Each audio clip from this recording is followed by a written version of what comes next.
Welcome to Love Therapy. And this evening, I'm happy to introduce a wonderful topic from my spiritual father's book, The Work of Ministry. We'll be talking about choosing the right partner as a minister. Choosing the right partner as a minister.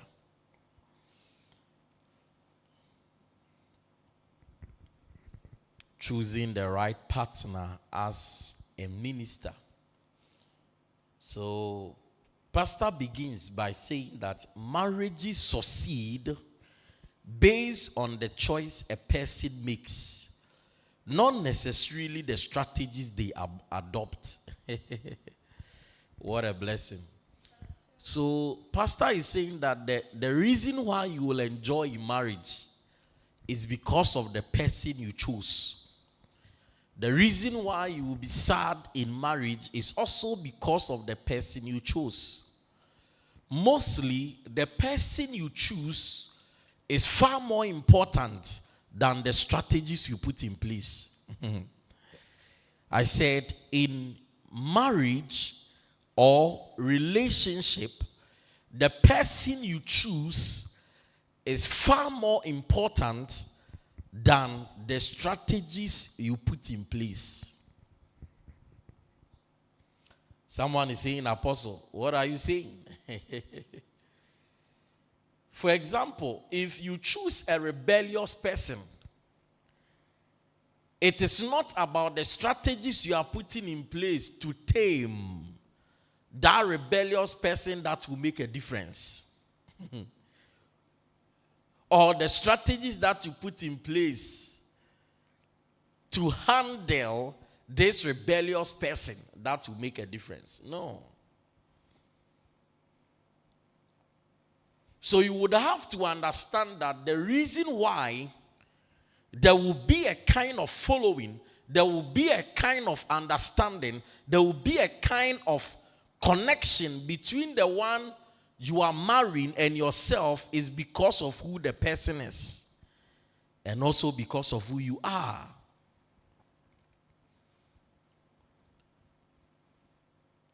In marriage, you don't go beyond choice for strategies. In marriage or relationship, you don't go beyond choice for strategies. The choice is far more important.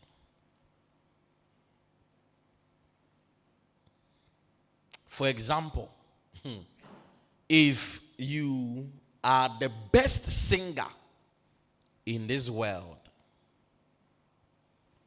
if you are the best singer in this world, it doesn't matter how beautifully you can sing.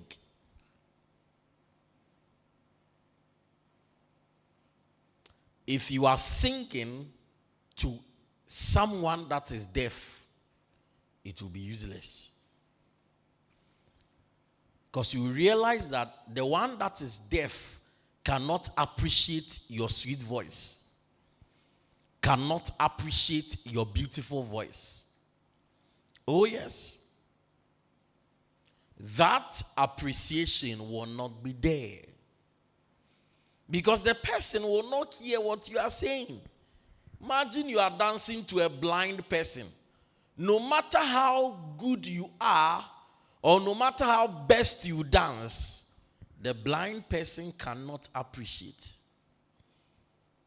So it doesn't matter the strategies you are putting in place to dance to a blind person. The appreciation will not be there. Its effect on someone that is not blind will be far different.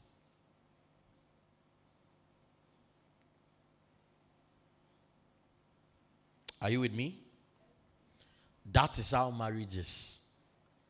There is an adage that goes, even when the hen dances to the eagle, it's not nice. No matter how the hen dances. to the eagle, it is not nice. It's amazing. That is why you don't quickly jump into relationship.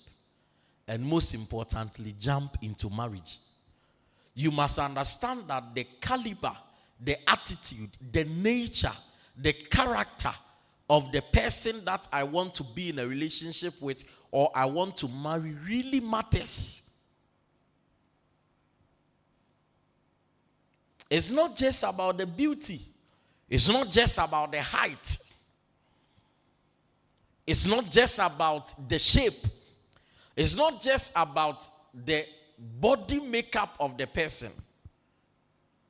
Rather, the spiritual makeup, the character makeup, the nature makeup of the person, because that is who the person is.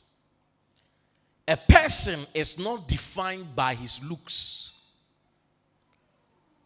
A person is rather defined by his nature, his virtue, his character.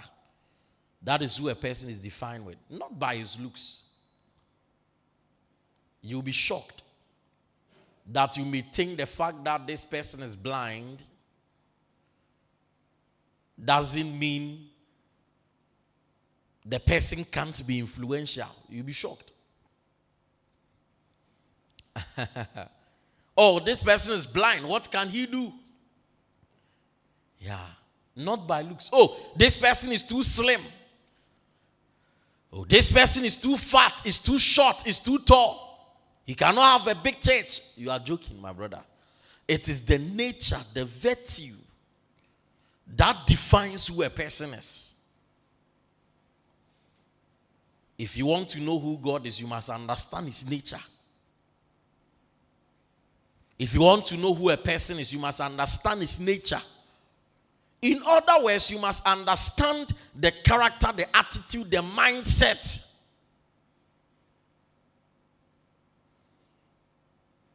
of the person in question.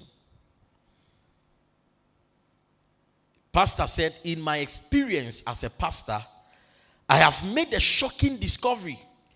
Many people dissatisfied with their marriages have spouses who are diligently applying the best methods. Yet others whose spouses put in very little effort are happy and content in their marriages. Do you understand that one? Pastor is trying to say that there are some people that are married, and the ones that they have married, they don't need to do so much. And the marriage is working. The marriage is peaceful. The marriage is beautiful. The marriage is nice. It is awesome. They are not putting in so much effort. There is a lady like that in this church. She is about getting married, and you could tell that she is even content with a little. It's not that she is fighting for so much. And any little thing that the gentleman will do to her, it is like the gentleman has done what even Donald Trump can do, or Bill Gates, or the richest person in this world can do, or couldn't do. But there are also some people, their husbands or their wives are putting in so much, yet they are not satisfied. So it's not necessarily the strategist, it's the one you are marrying.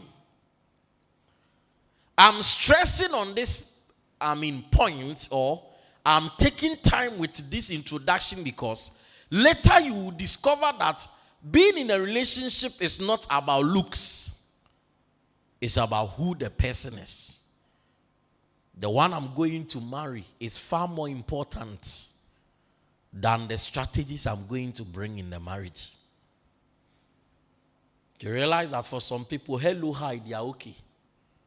But some people, hello, hi, 1 hour long greeting before they would want to feel okay.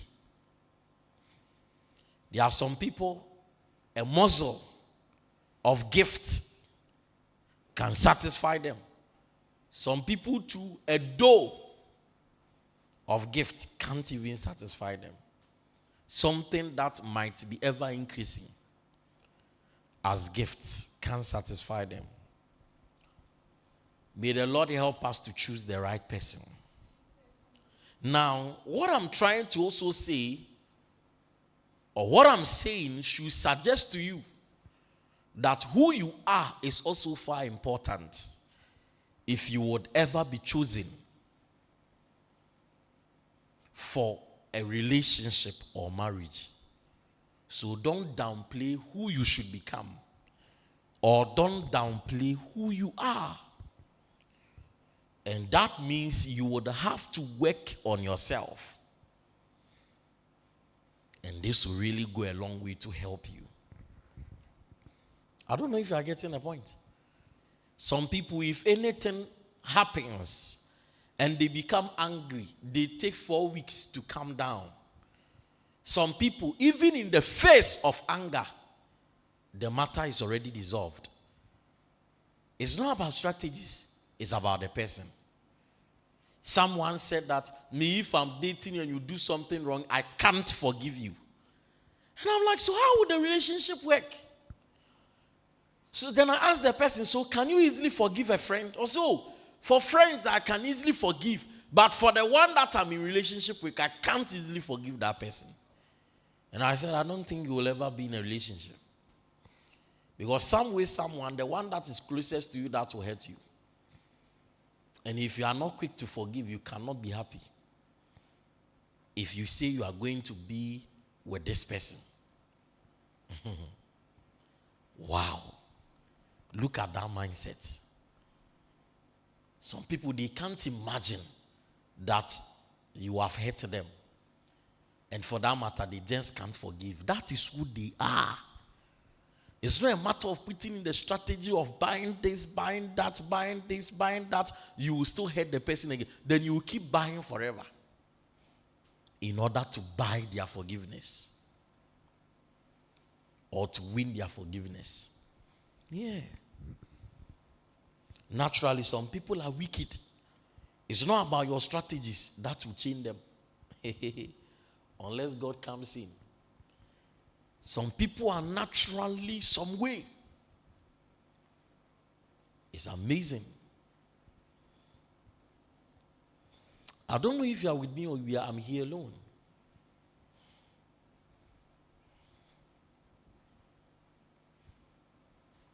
May the Lord help you to choose right. Oh, so Nana Kujo has managed to be doing AI. I thought it was not part. Even when the hen dances to the eagle is not nice. I see. Interesting. And the hen is busily dancing. AI is interesting. It's a beautiful picture anyway. Because the eagle has the nature of eating the chicks of the hen. So it's not your dance that will change their mind. That's how, no matter how the hen dances, the eagle is not nice, because the eagle's agenda is to chew the chicks.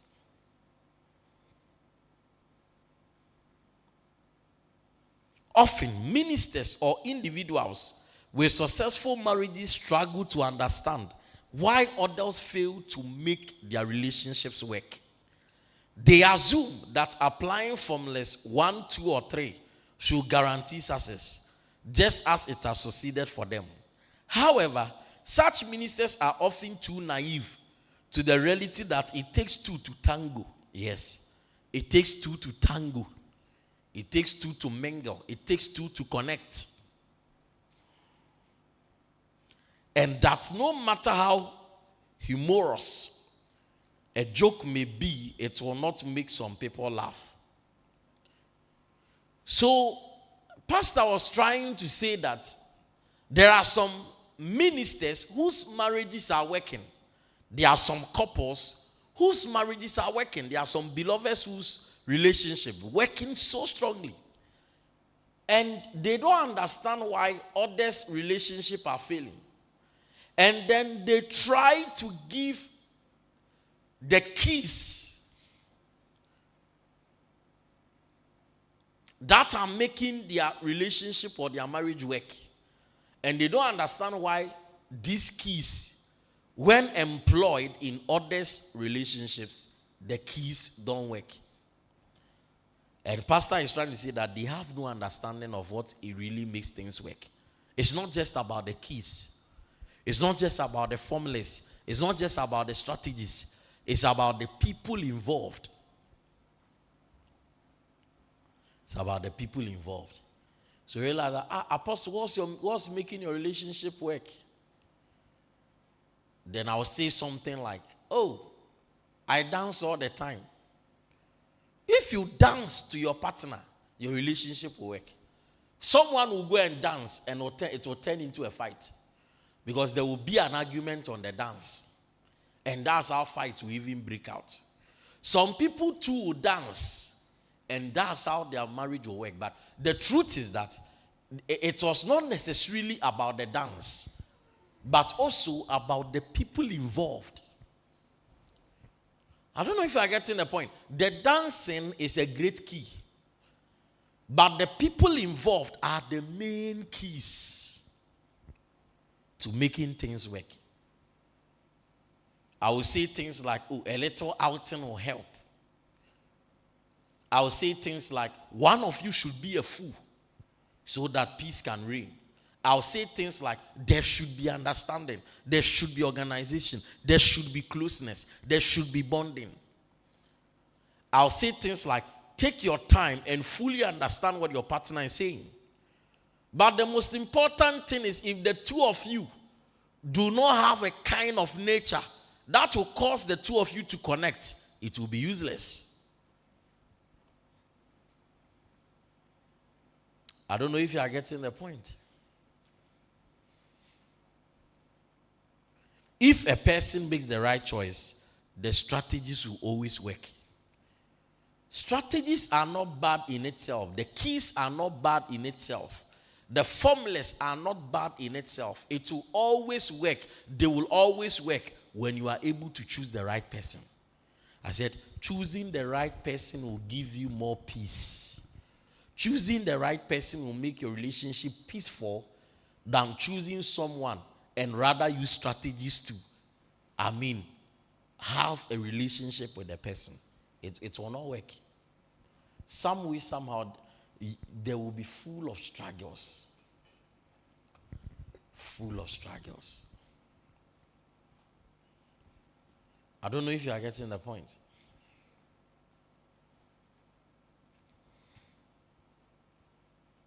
If a person makes the right choice, the strategies will work. However, if the option is wrong, no plan will be effective.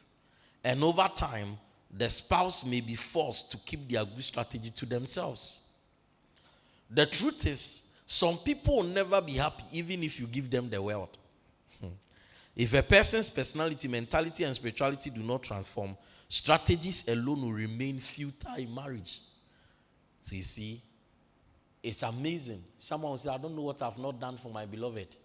I have time for her. I buy her gifts. I take her out. Anything that she needs, I give to her, yet she is still not happy.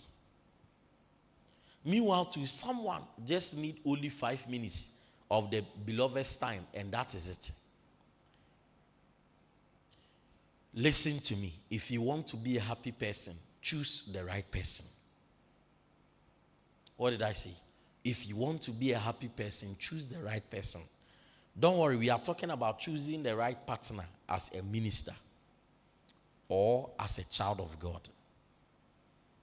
Choosing the right person as a child of God. Maybe to make the topic more profound, choosing the right partner as a servant of God. Maybe when you make the topic that way, it will be very okay. Choosing the right partner as a servant of God.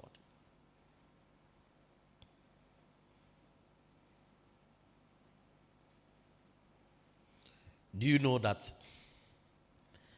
there were some couples Dad decided that they will make time and go out so that they can bond. Do you know that as they go out, they fight over the menu? And that was how the outing couldn't help the relationship. Menu. Someone will say menu. He say, no, choose pork. You say, hey, no, choose goat. He say, hey, choose this. It became a fight. So the food, no, they didn't even buy again. An outing that was supposed to help them worsen everything. Someone to also go out, and it will be so nice. It is always about the person you have chosen, not necessarily the strategies. There are some people, when they married, they were staying in a single room. Everything was in that room. Kitchen was in that room. Hall was in that room. Bedroom was in that room. Dining room was in, everything was in that room. They have used about 4 partitions. I don't know how they do it. And they are living a happy life. Reverend Isu's wife is coming from a rich home. Yet, because he decided to marry this poor boy, the parents didn't want to have anything to do with the lady. Reverend Isu took this lady to the north, where they were staying. As it rains, the rain drops or drifts into the room, and they have to use bowl or pan to collect the water. And the lady was so much happy with their marriage. It's amazing. Bishop Oyedepo said when he married, there were about 5 people staying in a single room. The wife, himself, and 3 of the boys in a single room. So the boys would have to understand what is going on. So some hours or some seasons, they don't come to the room. After all is said and done, they come for fellowship. Because they are all staying in the same room. They have to give Bishop opportunity. And the wife didn't complain. Bishop Dag said that the wife was the only one working. He was not working. And he was in charge of the wife's accounts. Why? Because he is in full time and the wife was the one working. I wonder how the wife was able to cope with him. The person you are choosing.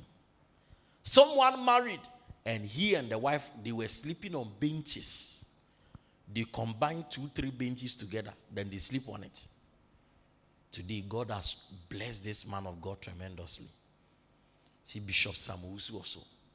It's amazing. But it's not every woman. You see, all women might be good for sex, but not all women might be good for marriage.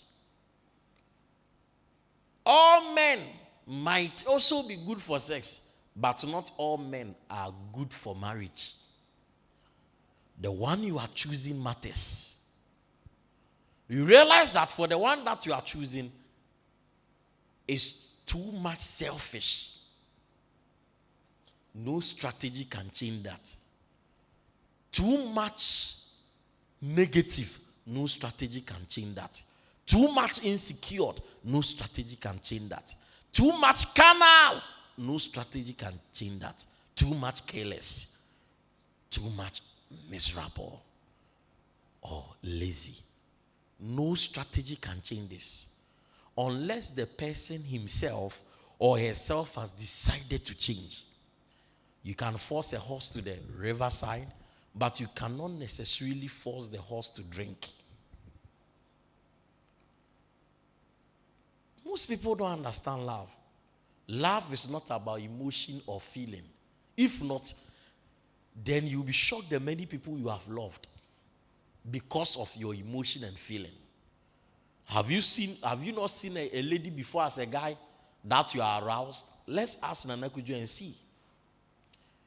I'm sure there are many women that he has seen and he has been aroused before. Is that not emotion? Is that not feeling? Mostly too, the same happens to the ladies. Have you also not seen guys that you have been aroused before? Have you not heard certain sweet things that has caused you to be emotional or catch feelings before? Have you not hugged somebody? Have you not related with someone that has caused you to catch feelings or emotions before? Ask Sandy and he will explain. Yeah. Engineer there, he's for the Lord. We can't ask him. He is more than a man. Oh, you can be seated. So if that was what we are defining as love, then you have loved many men and many women. That's not love. Love is purely a decision that you have made to suffer for long, to be patient, to be kind, to be gentle. Love is purely a decision you've made to choose this person over everyone. And no matter what, it is this person you have chosen and you are ready to spend your life with. Whatever come may, it is this person. That is why in marriage, we say something like, till death do us part. That is the basis of love. So you not hear that till we no more have emotions do us part. No, till death do us part. So what can separate me from the decision I've made is that you have died and I cannot be with you anymore. And of course, there are other conditions. Adultery, violence. These things can also frustrate your decision on continue with your partner. Because the Bible has said it. So that if you are able to forgive the person and you still want the person, continue the marriage. And that was said in the space of adultery. I don't know if you are with me. Yeah. For violence, the Bible said that do not murder. Thou shalt not kill. It becomes wrong in itself. It is going against the will of God. You cannot stay in it. So it's not like, oh, Pastor, I found this damsel, so beautiful to behold and endowed to look upon. It's not about that. It's about the content of the person. It will determine the context of your life. And that will cause you even to be content with your marriage. If you don't understand, replay it. It's amazing. I don't know if you are getting the point. So who I'm choosing is far more important. Far more important. Ooh. There are some people, naturally, they are respectful. Yeah. There's nothing you can do about it. That is their nature. Very respectful. Some people, their nature is hardworking. That's the virtue they carry. You will not need to put in any strategy for them to be hardworking. You will not need to put in any strategy for them to be respectful. You see, anything that you don't come to terms with, it will never be your lifestyle. Anything that you don't fight to become can never be your lifestyle. Anything that you don't change your mind towards can never become you. Oh, yes. Are you with me? So please, look beyond